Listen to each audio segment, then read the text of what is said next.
Donc Yannick, après le match de Amamnif, le match du Marsa, ça sera un autre match piège pour l'Espérance.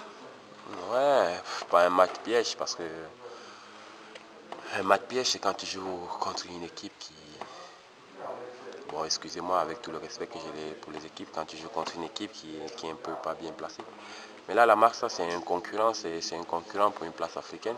Déjà ils sont parmi les 5 premiers, donc ça veut dire c'est un match des équipes de haut de tableau, donc c'est un match difficile, d'autant plus qu'on sera en déplacement. Mais bon, c'est aujourd'hui qu'il reste 4 matchs et ces 4 matchs, on n'a pas droit à l'erreur, on n'a même pas droit à un nul ou bien une défaite parce que Bizet qui est à fond avec nous et nos concurrents peut-être ne nous le pardonneront pas. Mais on sait que ça serait très difficile, ça serait un match il va falloir beaucoup de concentration si on veut vraiment finir ces 4 matchs en beauté, ça passe par la marque à mercredi et nous les coéquipiers et moi on est tous conscients. On travaille, on parle beaucoup plus entre nous et c'est pour ça que depuis hier on est à l'hôtel 2 jours en avance pour essayer de se reposer, d'être comme une famille pour pouvoir finir ces 4 matchs en beauté et pourquoi pas gagner ce titre. Yannick, est-ce que vous êtes préparé à l'état de terrain de la Marsa qui n'était pas toujours à la hauteur? Franchement, moi je sais pas parce que j'ai pas joué là-bas. Déjà, j'ai jamais joué là-bas. Déjà, vous savez que le terrain c'est un peu un handicap pour nous parce que nous on a un style de jeu qu'on essaie un peu de pratiquer. Déjà, quand le terrain n'est pas fluide, ça évite un peu la circulation des balles. On a beaucoup de joueurs qui sont très à l'aise techniquement. Donc déjà, quand on se trouve un terrain qui est pas très jouable, franchement, ça nous pénalise un peu. Je prends pas une excuse, je prends l'exemple de Béja. Mais On justement, est allé là-bas, franchement, c'était un football, il fallait jouer que des longs ballons parce que la suite l'état et de le terrain ballon, c'était pas. Du Béja vous a dérangé à la Ouais, dernière franchement, balle. je salue leur victoire. Ouais. Je ne prends pas ça pour excuse pour dire que c'est à cause de ça qu'on a perdu, mais franchement, c'est un facteur gênant. Dans le stade de la Marseille, je ne connais pas.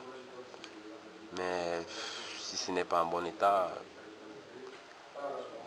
ça serait un peu dommage pour notre qualité de jeu. Mais bon, non, on est obligé de s'adapter. Aujourd'hui, on n'a pas de choix, on n'a pas d'excuses à donner sur ce truc parce que le moins de faux pas, Bizet, ils s'envoleront. Ouais. Donc, on est obligé de faire avec ces conditions et pourquoi pas le plus important, il faut qu'on pense que si le stade n'est pas bon, l'heure n'est plus au beau jeu, Ouais. l'heure est aux 3 points. Donc, parce que maintenant, tu vas bien jouer si à la fin tu ne gagnes pas. Indépendamment de la manière. Les 3 points Donc, là, maintenant, sont les importants.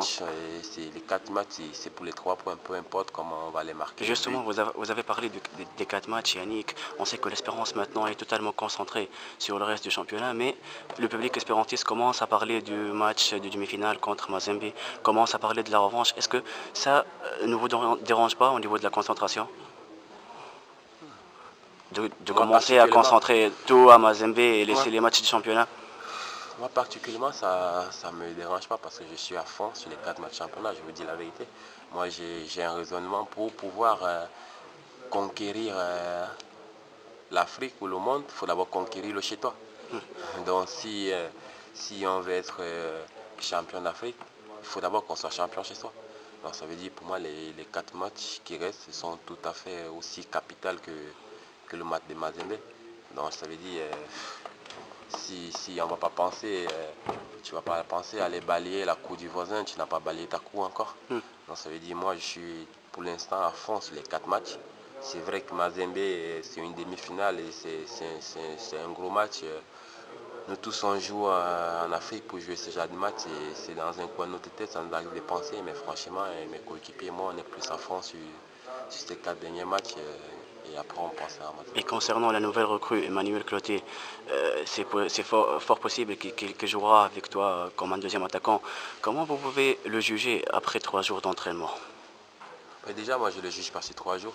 J'ai eu quelquefois la chance de voir certains matchs avec son équipe. S'il est là aujourd'hui, c'est qu'il le mérite d'être avec nous.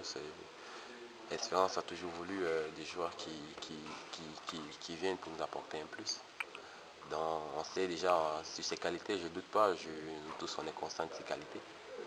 Mais le plus important maintenant pour nous, c'est on a un rôle à jouer aussi. Le rôle, c'est vite le mettre dans le groupe, le vite le mettre dans le bain. Vous savez, le football, plus tu te sens bien, plus au stade, ça devient plus facile.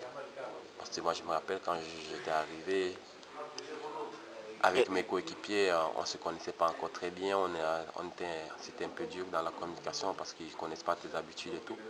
Mais dès lors où tu te familiarises avec vous faites une famille, ça devient un peu plus facile au stade. Donc c'est ça qu'on essaye de faire. On essaye de vite le mettre dans notre famille, dans la famille espérantiste. Dans l'entraînement, tout le monde parle avec lui. Tout le monde essaye de lui faire un geste gentil. Voilà ta place, voilà ton casier. Donc on essaye, parce qu'on sait que c'est primordial pour le stade. Donc dès lors, il va se sentir comme chez lui au Ghana, comme chez lui à Chelsea. Surtout qu'elle parle l'anglais, elle parle pas le français. Ouais, mais anglais, on a la chance d'avoir pas mal de coéquipiers qui parlent anglais. À full, moi aussi, je parle anglais. On a Moueli qui se débrouille pas mal. On a pas mal de gens qui parlent anglais. Donc, vous savez, le football, c'est un langage. Tu parles chinois, tu parles arabe. Le football, ça parle le même langage, mais on essaye tous de le mettre très bien, qui se sentent comme chez lui et pour pouvoir nous apporter un peu. Une dernière question, Yannick. Emmanuel Cloté, tous parlent. Est-ce que Cloté peut remplacer Yannick au décembre? Une simple réponse, si votre départ est confirmé. Déjà, c'est la même question qui s'est posée que est-ce que Yannick peut remplacer Michael? Mais moi, je ne parle pas de remplacer. Nous, on n'est pas ici, franchement, je ne suis pas ici. Ce n'est pas le mot que j'emploierais. Nous sommes tous dans la continuité. Michael, avant lui, il avait trouvé, forcément, il y avait un attaquant, que ce soit un Black ou bien un Tunisien qui faisait de bonnes choses. Après, il est arrivé, il a fait de bonnes choses. Je suis arrivé, je me bats à faire de bonnes choses. Un autre viendra, ils font de bonnes choses. Donc on est tous, pas pour remplacer, mais dans la continuité de ce que d'autres ils ont laissé. C'est ça qu'on essaye un peu tous de faire. Mais parfois, vous savez, le foot, parfois ça marche, parfois ça ne marche pas. Mais le football, c'est pour ça qu'on aime ce sport, parce que parfois les choses ne se passent pas comme on veut. Tu peux amener Messi ou Cristiano Ronaldo ici, ça se passe mal pour lui. Et tu peux amener quelqu'un moins bon, ça se passe bien pour lui. Donc nous tous, on est là et on le souhaite. Je lui dis de passer cette pression. Parce que je me rappelle quand je suis arrivé, tout le monde me parlait sans route, Michael.